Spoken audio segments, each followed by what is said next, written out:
अचिन्त्याव्यक्तरूपाय निर्गुणाय गुणात्मने समस्तजगताधार मूर्तये ब्रह्मणे नमः।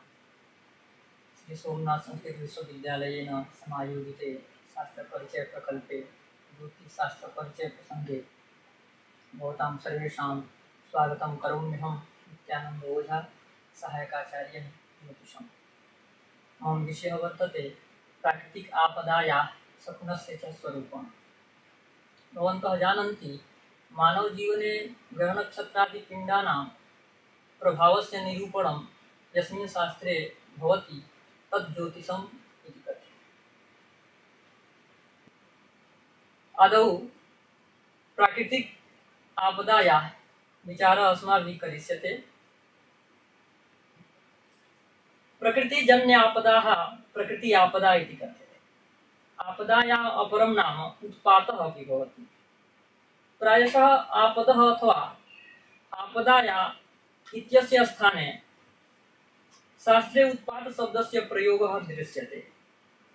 उत्पातः अर्थात् उत्पतति अकस्मात् आयाति इति उत्पातः। उत्पातस्य लक्षणे वराहमिहिरेण उक्तमस्ति प्रकृतिरन्यत्वम् उत्पातः, अर्थात् प्रकृतेः स्वभावात् वैपरीत्यमेव उत्पातः इति उच्यते।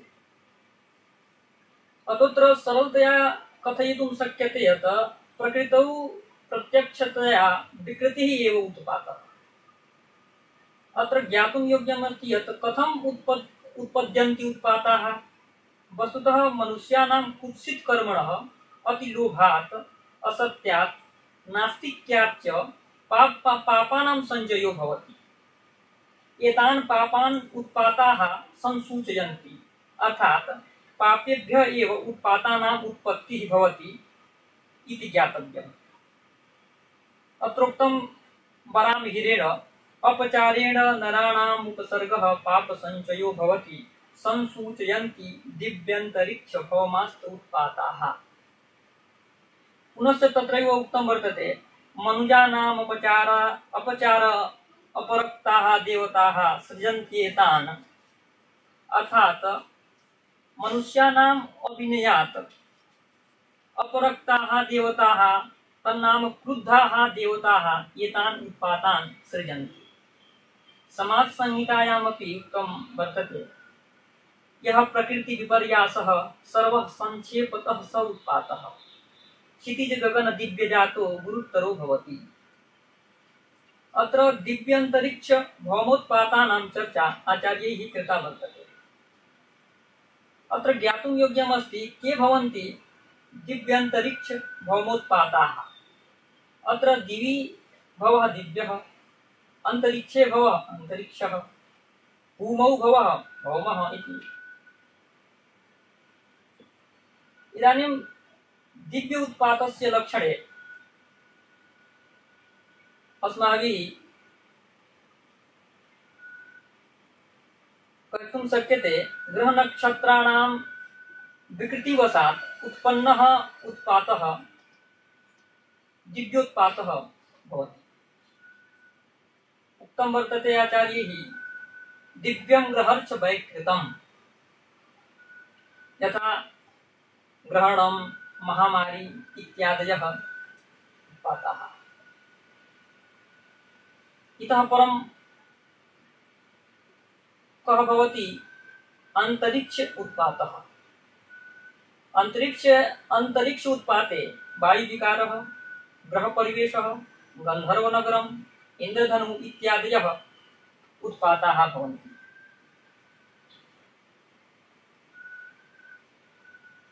एतस्मिन् प्रसंगे आचार्येण उक्तं वर्तते उल्का निर्घात पवन परिवेशाः गंधर्व पूर पुरंदर चापादि यदा अंतरिक्षं तथा।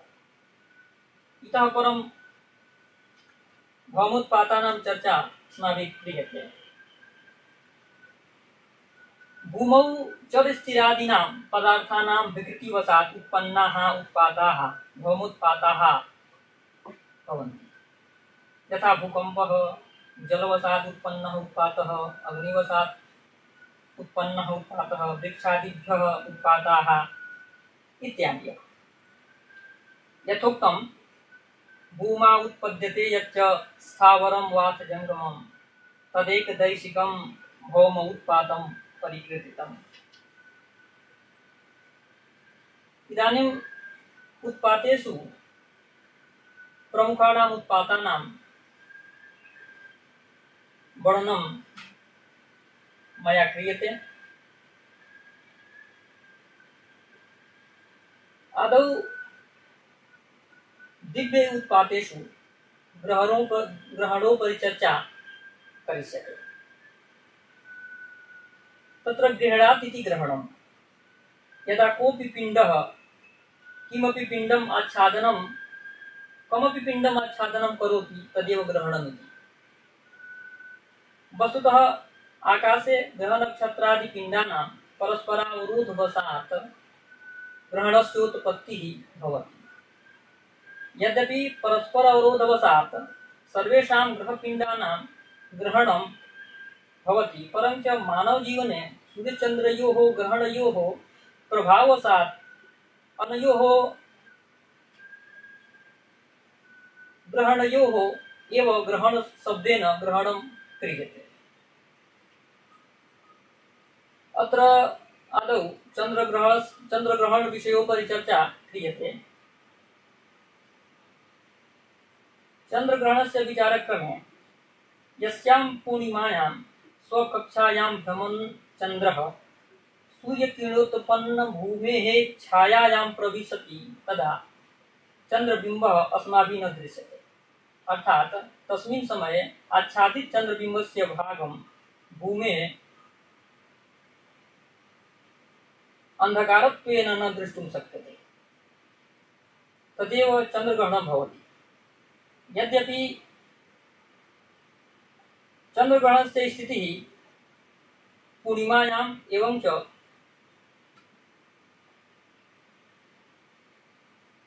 सूर्यग्रहणस्य स्थितिः अमायां भवति।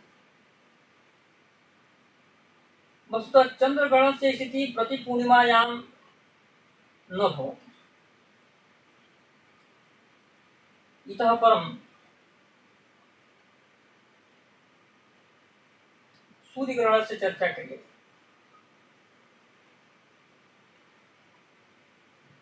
यस्याम् अमावास्यायां तिथौ स्वकक्षायां भ्रमन् चन्द्रः सूर्यचन्द्रयोर्मध्ये आगत्य सूर्यस्य बिम्बम् आच्छादयति तदा आच्छादित सूर्यबिम्बस्य भागम् अस्माभिः न दृश्यते। तदेव ग्रहणं सूर्यग्रहणम् इति कथ्यते।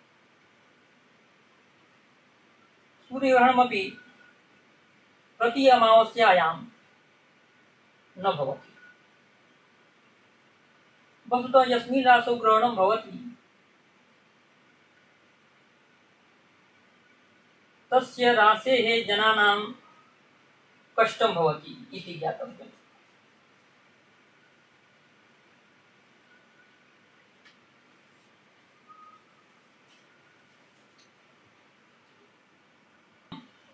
दिव्य उत्पातेषु महामारी इत्यस्य चर्चा क्रियते। यदा कोऽपि रोगः संक्रमणवशात् जनेषु उत्पन्नः भवति तं रोगं महामारी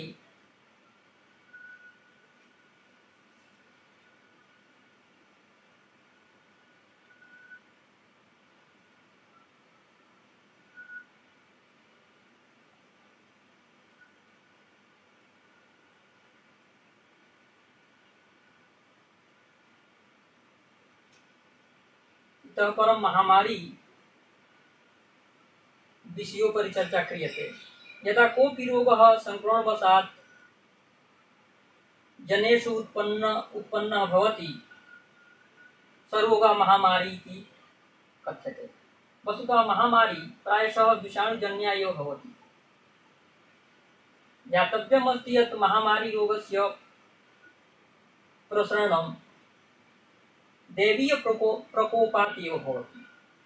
अयं रोगः जनानां कृते अत्यन्तः हानिप्रदः भवति।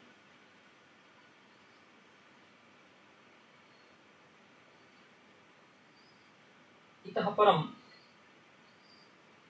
अंतरिक्ष उत्पातेषु उल्कापातस्य विचारः क्रियते। अंतरिक्ष भागतः विशेषाकारस्य पिण्डस्य पतनम् उल्कापातः इति कथ्यते। सम्प्रति लोके प्रसिद्धः विद्युत्पतनमपि अस्ति। विद्युत्पतनम् उल्कापातस्य एकः अङ्गमस्ति। उल्कापिण्डानां पतनं राज्ञः कृते राष्ट्रस्य च कृते हानिकरः भवति। उल्कापिण्डाः पञ्चधाः भवन्ति। धिष्ण्या, उल्का, अग्निः, विद्युत्, तारा। उल्कापिण्डाः स्वकीय आकृतिवशात् तेजवशात् च मानवजीवने प्रभावं ददति। यदा नगरस्य द्वारे उल्कापातः भवति तदा नगरस्य विनाशः भवति। यदा देवालये उल्कापातः भवति तदा नगरे विप्रैः कष्टम् अनुभूयते।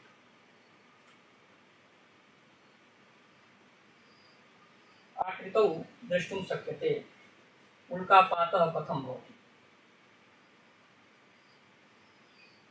इतः परं ग्रह परिवेशस्य चर्चा क्रियते। सूर्यचन्द्रयोः क्रीडाः अल्पमेघे आकाशे वायुना प्रतिबिम्बिता तन्नां प्रतिफलिता वृत्ताकारे नानावर्णयुक्ताः च दृश्यन्ते ते परिवेशाः कथ्यन्ते। यदि परिवेशाः रक्तवर्णाः, सक्ताकाराः, चापाकाराः, त्रिभुजाकाराः वा दृश्यन्ते तर्हि अनिष्टं सूचयन्ति। यदा उदयकाले, मध्याह्नकाले, अस्तकाले च सूर्यचन्द्रयोः परिवेशः दृश्यते तदा राष्ट्रस्य विनाशः भवति इति ज्ञातव्यम्। यदा एकस्मिन् एव अहोरात्रे दिवायां सूर्यस्य रात्रौ च चन्द्रस्य परिवेशौ दृश्यते तदा अनिष्टकरौ भवेताम् इति ज्ञातव्यम्। यस्य जन्मराशि अथवा जन्मनक्षत्रं परिवेशे आगच्छति तदा तस्य कृते अशुभकरः भवति।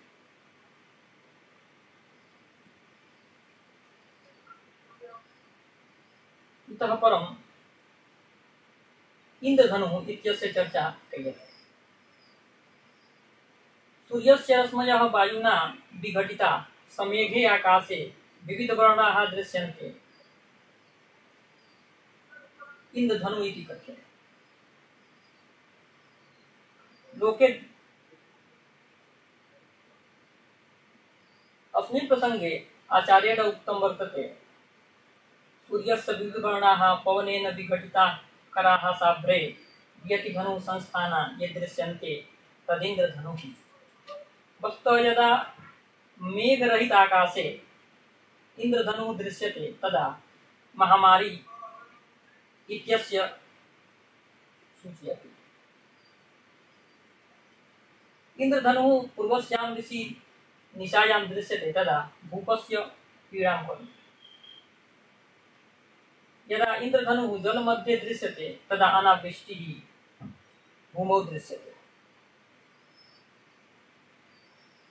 वृक्षोपरि दृश्यते तदा रोगः भवति। यदि इंद्रधनुः पाटल वर्णस्य स्यात् तदा शस्त्रदोषः अर्थात् शस्त्रकृतदोषः, पीतवर्णस्य स्यात् तदा अग्निकृतदोषः, नीलवर्णस्य स्यात् तदा दुर्भिक्षः भवति इति ज्ञातव्यम्।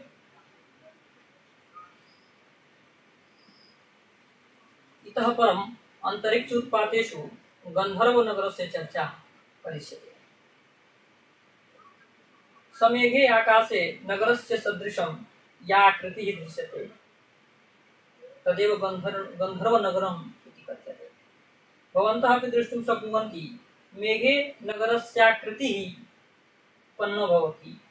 सा आकृतिः गन्धर्वाणां नगरम् अस्ति इति मन्यते। यदा गन्धर्वनगरम् उत्तराद्यासु दिक्षु दृश्यते तदा क्रमेण पुरोहित, नृप, सेनापति, युवराज दोषदं भवति। एकस्मिन् समये यदा सर्वासु दिक्षु दृश्यते तदा नराणां कृते कष्टकरः भवति। यस्मिन् समये आकाशे गन्धर्वनगरम् अनेकवर्णयुक्तं पताका ध्वज तोरणादि अन्वितं दृश्यते तदा अत्यन्तं हानिकरः भवति। तस्मिन् समये युद्धेषु मनुष्याणाम् अन्येषां जीवानामपि विनाशः भवेत् इति ज्ञातव्यम्। इतः परं भौमोत्पातस्य चर्चा क्रियते।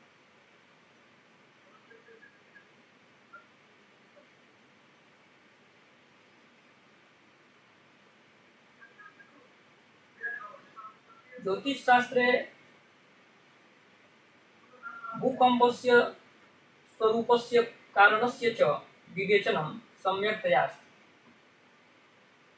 भूमेः कंपः भूकंपः इति, अर्थात् यदा केनचित् कारणेन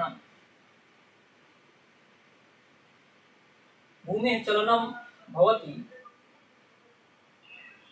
स एव भूकंपः। भूकंपस्य आगमनस्य संकेतः पूर्वमेव द्रष्टुं शक्यते। यदा धूमव्याप्ताः स्युः, सूर्यस्य प्रकाशः मन्दः स्यात्, नभस्वान् वायुभौमं भूमेरुत्थं रजोधूलिं क्षिपन् प्रेरयन् विचर्यति तदा ततः 7 दिनान्तरं भूकंपः भवति। उक्तम् अस्ति आचार्येण, भवत्यनिलजाः सर्वे लक्षणान्यवधार्य धूमव्याप्ता दिशः सर्वा नभस्वान् प्रक्षिपन् रजः द्रुमाश्च भंजश्चरति रविस्तपसि शीतलः सप्तहानि कंपः स्यात् भूमे रनील संभवः। आचार्यैः भूमेः कंपस्य चतुर्णां कारकाणां विवेचनं कृतमस्ति। येषु वायुः, अग्निः, इन्द्रः, वरुणश्च। इदानीं ज्ञातुं योग्यम् अस्ति यत् वायुवशात् भूकंपः अभवत् इति कथं ज्ञास्यते। वायुजन्य भूकंपस्य विचारक्रमे यदा भूकंपः उत्तरा फाल्गुनी, हस्तः, चित्रा, स्वाति, पुनर्वसुः, मृगशिरा, अश्विनी एतेषु नक्षत्रेषु दिनस्य पूर्वार्धे च उत्पन्नः भवति तदा अयं वायुजन्य भूकंपः अस्ति इति ज्ञातव्यम्। एतस्मात् भूकंपात् सस्यानां, जलानां, औषधीनां च क्षयः भवति। एवं च शोथः, श्वासोन्मादः, ज्वरः, काशादि रोगाणाम् उत्पत्तिः भवति। अस्मिन् भूकंपे सौराष्ट्र, कुरु, मगधादि क्षेत्राणां जनानां कष्टं भवति।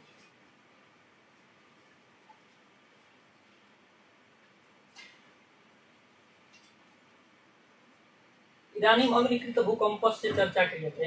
यदा पुष्यः, कृत्तिका, विशाखा, भरणी, मघा, पूर्वा भाद्रपद, पूर्वा फाल्गुनी एतेषु नक्षत्रेषु किंच दिनस्य उत्तरार्धभागे भूकंपः आयाति तदा अग्निकृत भूकंपः अस्ति इति ज्ञातव्यम्।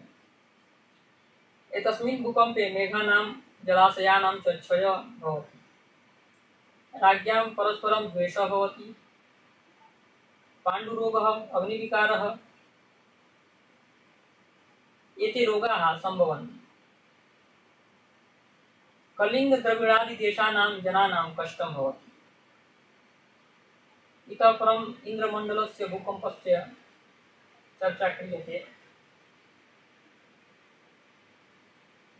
यदा अभिजित्, श्रवणः, धनिष्ठा, रोहिणी, ज्येष्ठा, उत्तराषाढ़ा, अनुराधा येषु नक्षत्रेषु किंच रात्रेः प्रथम प्रहरे यदा भूकंपः भवति तदा इन्द्रजन्यभूकंपः अस्ति इति ज्ञातव्यम्। एतस्मिन् अतिसारः, कण्ठरोगः, मुखसम्बन्धिरोगः एतेषां रोगाणाम् उत्पत्तिः भवति। तथा च काशी, पौरवः, किरात, सौराष्ट्र इत्यादिषु क्षेत्रेषु जनैः कष्टम् अनुभूयते।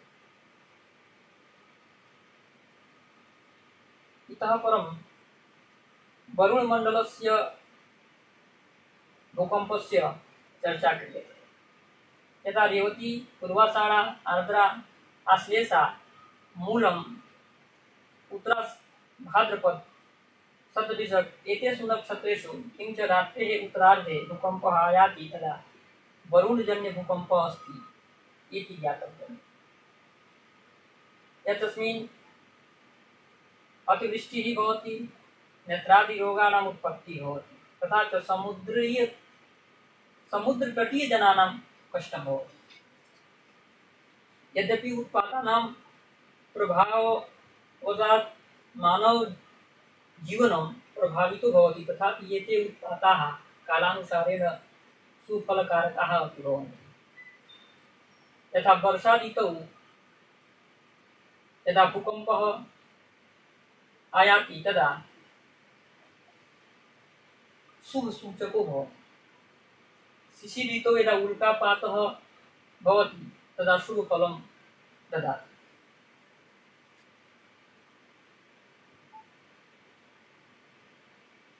इतः परम् उत्पातानां शांति विषये चर्चा क्रियते। वस्तुतः भौमोत्पातः समुपैति, अंतरिक्ष उत्पातः अपि मृत्युताम् उपैति, अर्थात् मंदत्वं गच्छति। परञ्च दिव्योत्पातस्य शान्तिः न भवति इति कैश्चित् मन्यते। परञ्च वराहमिहिरेण स्वाभिमतेन दिव्योत्पातस्यापि शान्तिः भवति इति मन्यते। तत्र उक्तं वर्तते वराहमिहिरेण दिव्यमपि समुपैति प्रभूत कनकान्न गोमहीदानैः रुद्रायतने भूमौ गोदोहात् कोटिभौमाश्च। अर्थात गो अन्न स्वर्णादिदानैः शिव मंदिरे भूमौ गवां दोहनात् कोटि होमाच्चापि दिव्यमपि समुपैति। भौमोत्पातेपि यदा अग्निवशात् स्यात् तदा अग्निपूजनं, जलवशात् स्यात् तदा जलपूजनम्। एवमेव उत्पादकारकानां देवानां पूजनवशात् तेषाम् उत्पातानां शान्तिः भवति।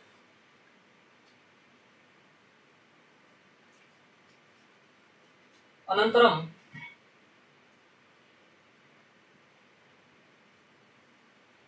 स्वप्नस्य स्वरूपस्य विचारः अस्माभिः करिष्यते।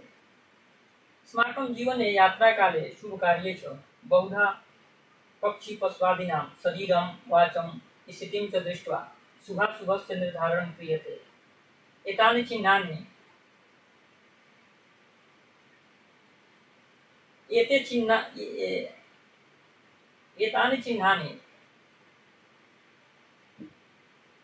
शकुनाः इति कथ्यन्ते।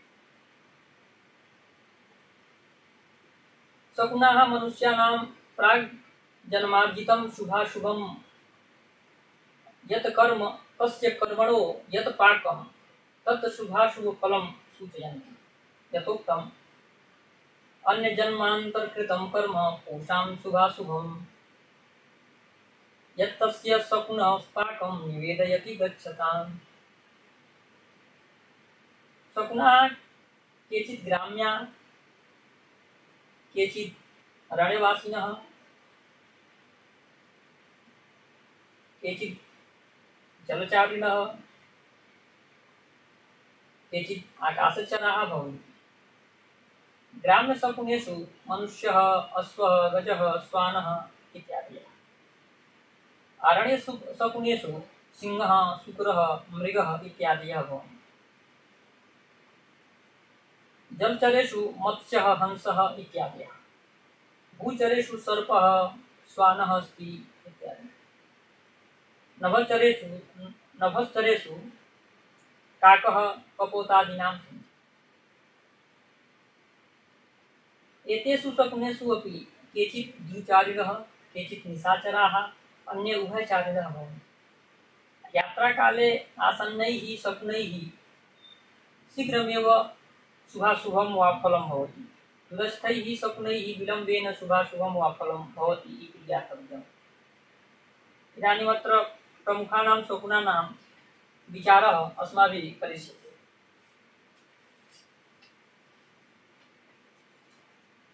यदा यात्रा समये सर्पः अभिमुखम् आगच्छन् दृश्यते तदा यात्रायां शत्रुः संयोगः भवति इति ज्ञातव्यम्। यात्रा समये यदा कपोतः याने आसने शय्यायां वा उपविशति अथवा गृहे प्रविशति तदा अशुभदायको भवति। यदा मार्जारः शब्दं करोति, गौः छूतकार्यं करोति तदा यात्रायां मृत्युतुल्यं कष्टं भवति इति ज्ञातव्यम्। यात्रा समये यदा गौः दृश्यते तदा कार्यसिद्धिः भवति। यदा विभिन्न पक्षिणां मधुरः रवः श्रूयते तदा लाभः भवति। इतः परं केषाञ्चित् पशूनां पक्षिणां च व्यवहारविषये सूक्ष्मावलोकनपूर्वकं चिन्तनं ज्योतिषशास्त्रे उपलभ्यते। तत्र शकुनस्य विषये उक्ताः कतिपयविषयाः अत्र उदाह्रियन्ते। यात्रार्थं प्रस्थितस्य जनस्य पुरतः यदि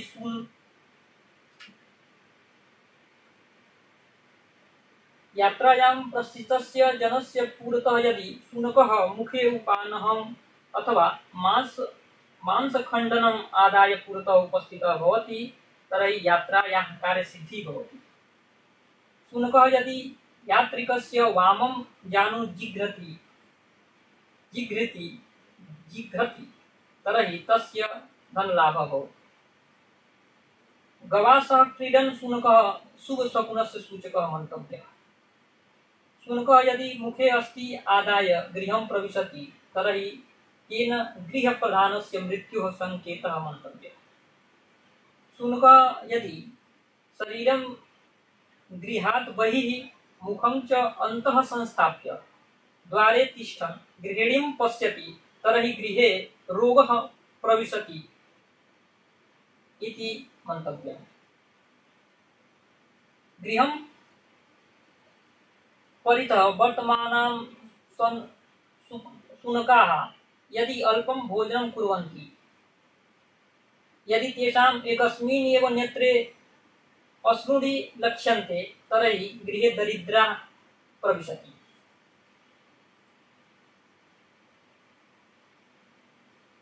इतः परं शकुनेषु गुहविचारः करिष्यते। कतिपय गावः यदा एकत्र शब्दं कुर्वन्ति तदा गृहे धनधान्यानां वृद्धिः भवति। रात्रौ अकारणं शब्दायमानः वृषभः अनर्थकस्य सूचकः मन्यते। पादाभ्यां भूमिम् आलिखन्ति अश्रुपूर्णनयना च गौः रोगान् उत्पादयति। इतः परं शकुनेषु काकस्य विचारः क्रियते।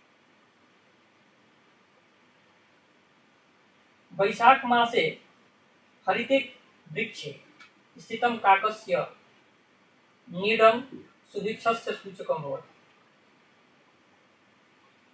रात्रौ उड्यमानाः काकाः जनतायाः विनाशस्य सूचकाः भवन्ति। काकः अस्मत्सकाशात् यद् वस्तु नयति तस्य वस्तुनः हानिः भवति, यद् वस्तु च आनयति तस्य वस्तुनः लाभः भवति। उक्तं च यद्द्रव्यमुपनयेत् तस्य लब्धिर्पहरति चेत् प्राणासः स्यात् इति वेदसंहितायाम्। रात्रिचरैः प्राणिभिः दिने चेष्टितं, दिनचरैः च प्राणिभिः रात्रौ चेष्टितं शकुनत्वेन च शकुनत्वेन न स्वीकर्तव्यम्। वनचराणां ग्रामे चेष्टितं ग्रामचराणां वने चेष्टितं च शकुनत्वेन न मन्तव्यम् इत्यादिना भवद्भिः प्राकृतिक आपदायाः स्वरूपं शकुनस्य च स्वरूपं संक्षेपेण ज्ञातम्। धन्यवादः।